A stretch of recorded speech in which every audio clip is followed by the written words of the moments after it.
For our next session, I am pleased to invite our next speaker, Ms. Rowenna Fielding, also known as Miss IG Geek. Rowenna will be talking to us about Cui Bono, I really hope I said that correctly, which means who stands to gain or benefit.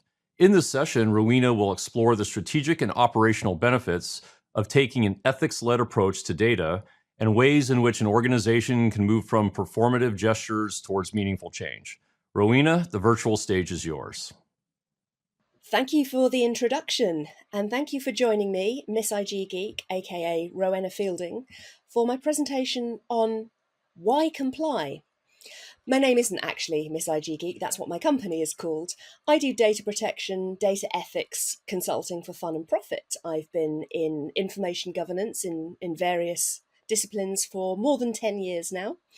And I'm going to be talking about approaching compliance regimes with the understanding of why you're doing it and what benefit you can get from it. Compliance. What does it mean?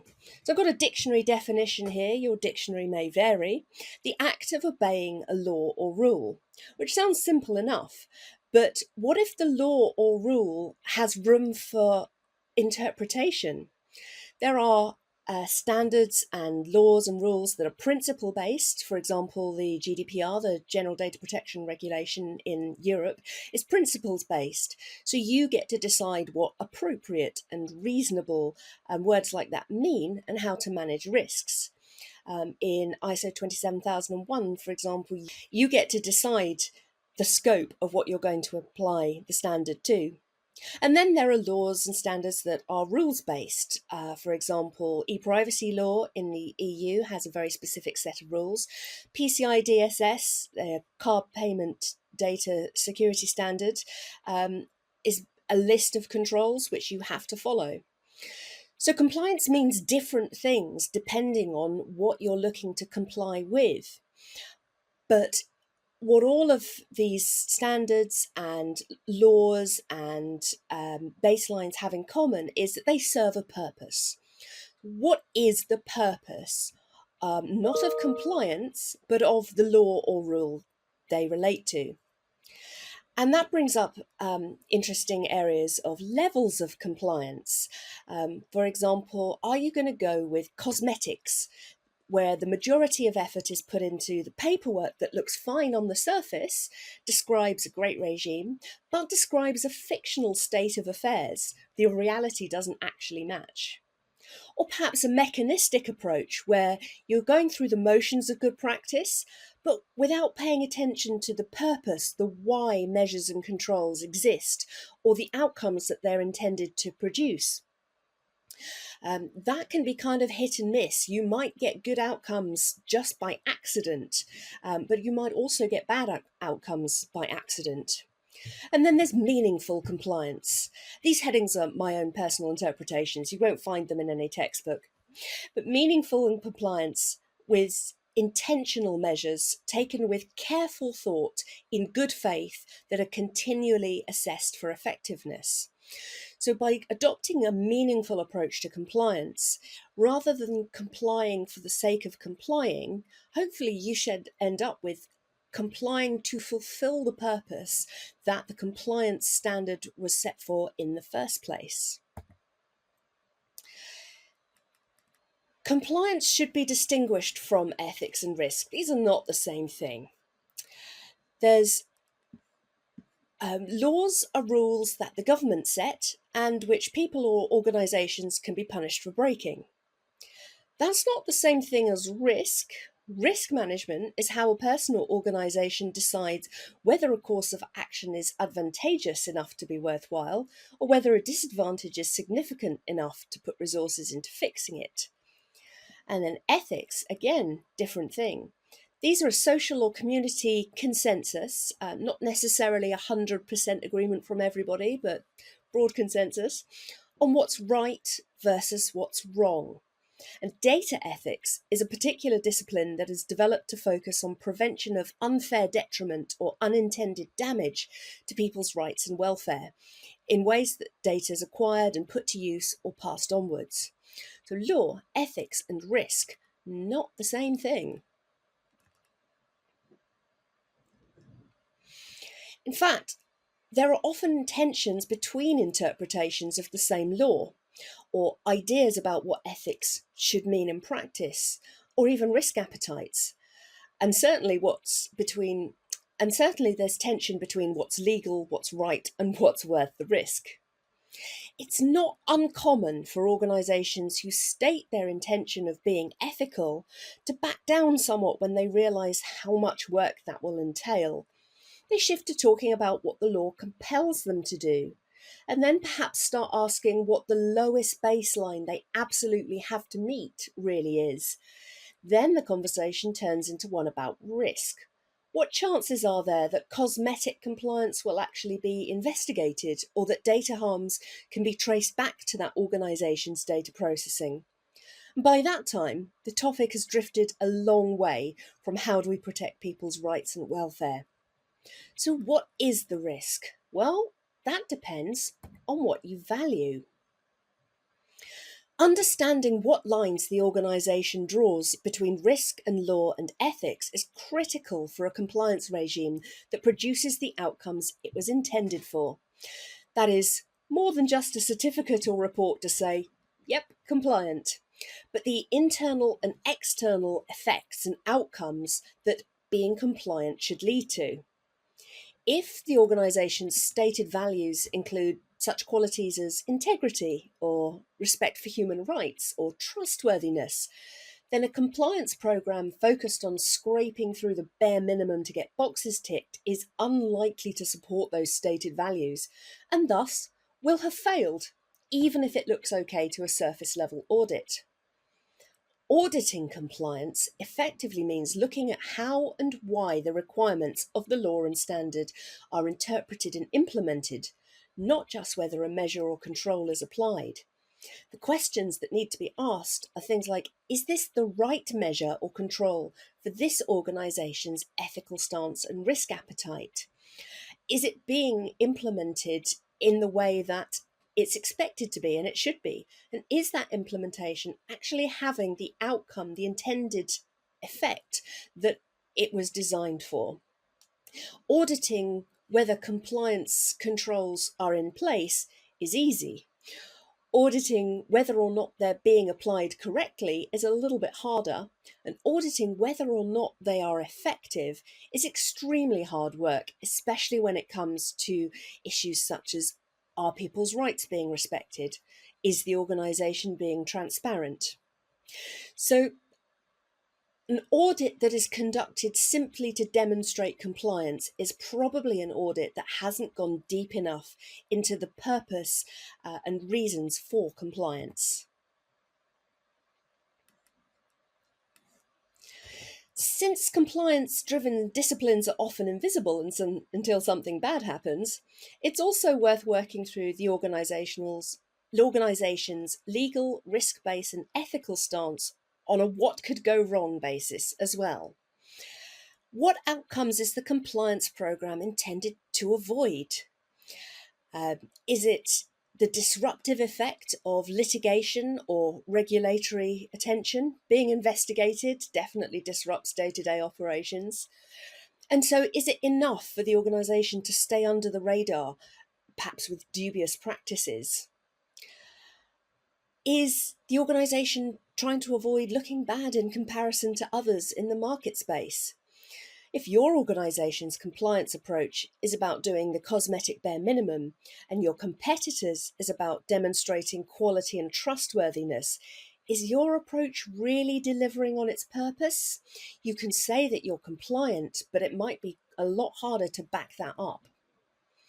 Perhaps the organisation is one that wants to actively avoid causing unfair and avoidable harm to people, individually or in groups. Public sector organisations usually have obligations regarding rights and welfare of the people they serve. Non-profit organisations can't afford to lose the trust of the people that are donating to keep the organisation running, or to undermine the very work they exist to carry out. Some commercial businesses have made trustworthiness and respect for humanity a unique selling point. These organisations need their compliance regimes to be about more than getting just a passing grade. The eventual outcomes of their practices matter. So part of designing or assessing a compliance regime needs to be about asking the questions, what is it you're trying to achieve and what is it you're trying to avoid? And answering compliance to the first question is not enough of an answer. And answering non-compliance to the second question isn't very helpful. Compliance is not an end goal in itself. It should be a side effect of doing things properly, diligently, rigorously, and hopefully ethically.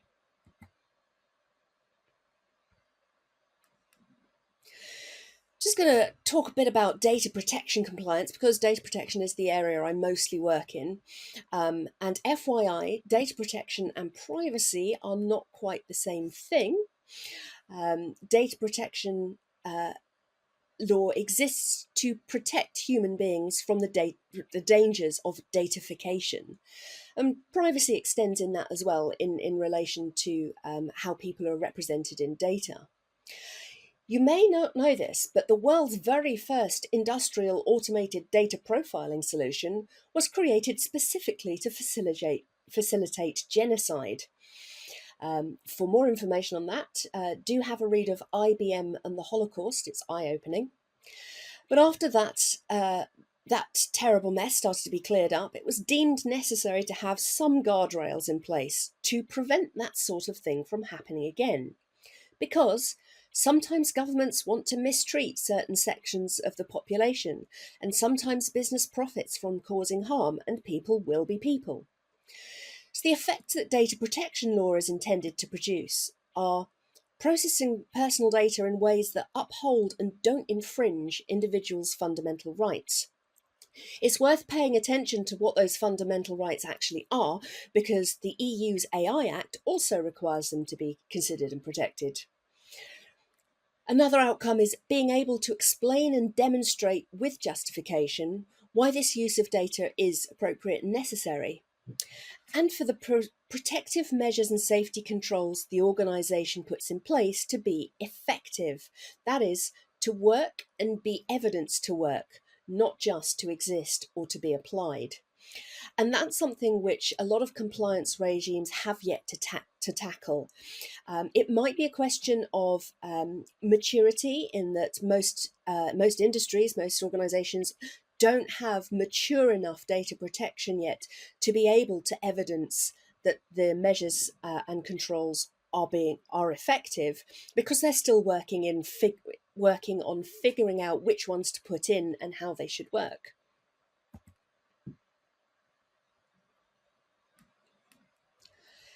These headlines are real-world examples of data harms, that is, effects on people's rights and welfare that have arisen from uses and operations to do with data that were not compliant or were not ethical. Sometimes that's the same thing, sometimes it's not. So big business using surveillance technology to bust unions. In some parts of the world, union busting is definitely not legal. The right to join and be represented by a trade union is one of those fundamental rights in, again, some parts of the world. The Post Office Horizon kerfuffle, where a computer system was producing outputs that were not related to reality, but that system's outputs were trusted over the individuals that they contradicted, with the result that those individuals suffered serious harm. And there's a public inquiry and all sorts of things going on. That's another example of probably a regime for compliance being focused on proving compliance rather than being focused on producing the intended outcome. The discriminatory problems with AI are probably quite well known by now. So again, with the EU's AI Act, the purpose of that act is not to comply, it is to prevent the individual and social harms that can result from not handling this sort of thing carefully enough. Personality tests, for example, in data protection law, you're supposed to avoid processing data which results in unfair discrimination. And if personality tests are stopping disabled people who are qualified from getting hired, then they're having a discriminatory effect and shouldn't be used. So these are just illustrations of the sort of outcomes you're supposed to avoid, but you can't run a compliance regime just from trying to figure out how to avoid the things you don't want to happen. You've also got to think about what do you want to happen. And this brings us on to the subject of ethics. What does it mean? Well, it depends who you ask. In many cases, law exists to force business, government, or individuals to behave in ways that don't directly benefit them for the protection of others. Health and safety law, written in blood. Data protection law, anti-slavery law, consumer protection laws. These are all examples of where law has been used to impose an ethical standard which self-interest alone had failed to produce. There is a tie-in between law and ethics. There may not be complete parity between them because what ethics means, again, depends on who you ask.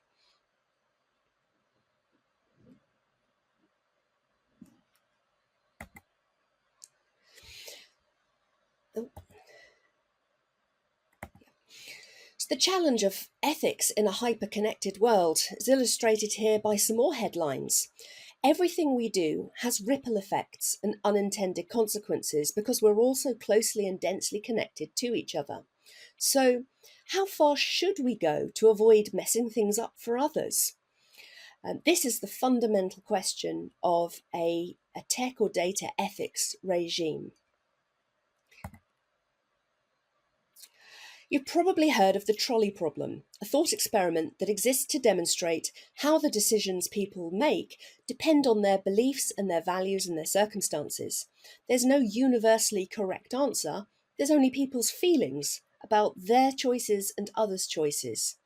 So, rather than get dragged into a semantic or philosophical debate about the meaning of ethics, which I have personally observed derailing otherwise very useful conversations about organizational ethics and data ethics, let's talk about safety instead. So if we were to boil data ethics down to 3 areas of safety for convenience and the ease of ticking boxes, it would generally fall into 3 areas. There's safe data. So that's data that's been safely acquired or generated. Its provenance is known. It was acquired lawfully and transparency requirements are met. So it's safe to use for a particular purpose and context.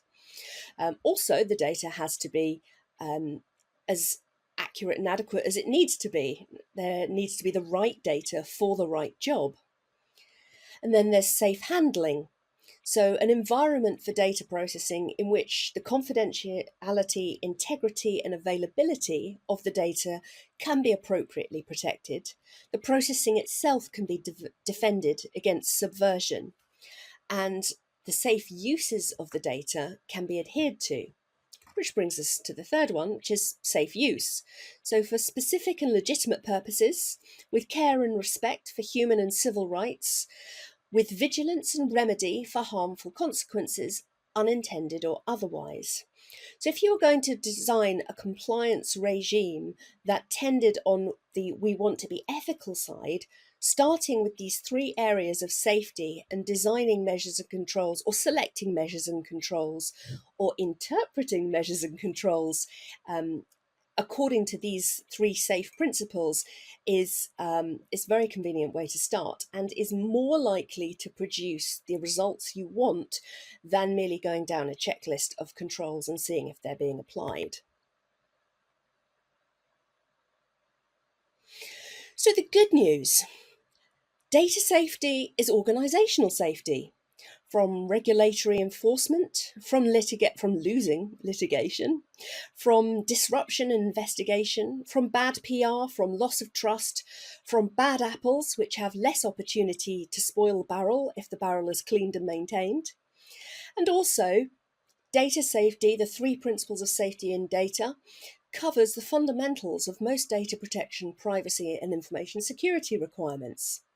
It's not a guaranteed one-size-fits-all comply with everything if you just do these simple things, but it does provide a useful framework for thinking about why a particular measure or control or regime is being instituted and why compliance is happening in the first place.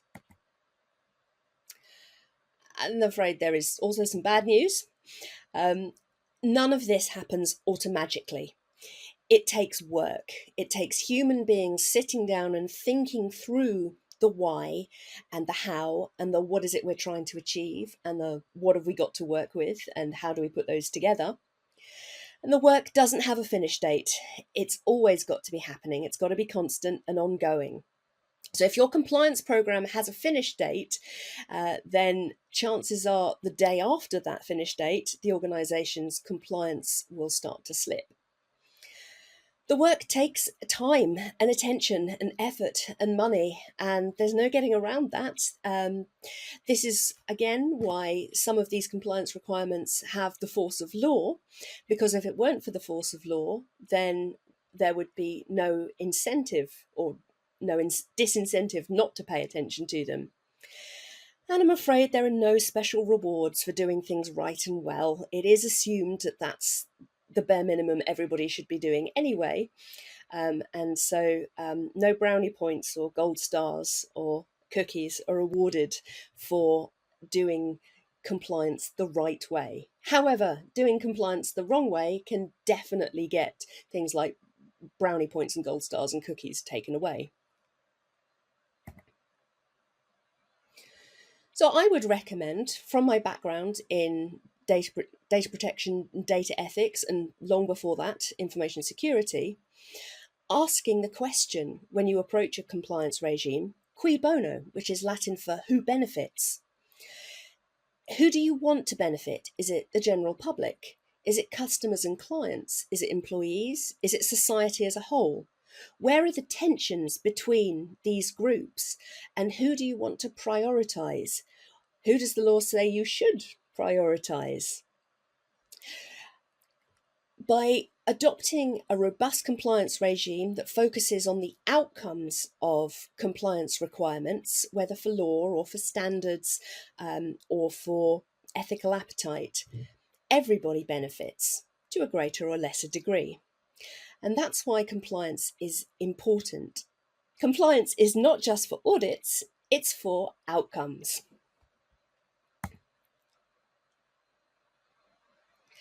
And if you want to check your compliance regime, if you want to hear more about data ethics and practical ways to implement data ethics in your organization, or even just have a good old debate about particular provisions of the GDPR, this is where you can find me to get help. I am missinfogeek.net or on LinkedIn as either Rowenna Fielding or Miss IG Geek. Thank you very much for your attention. I hope there's been some useful stuff in there for you.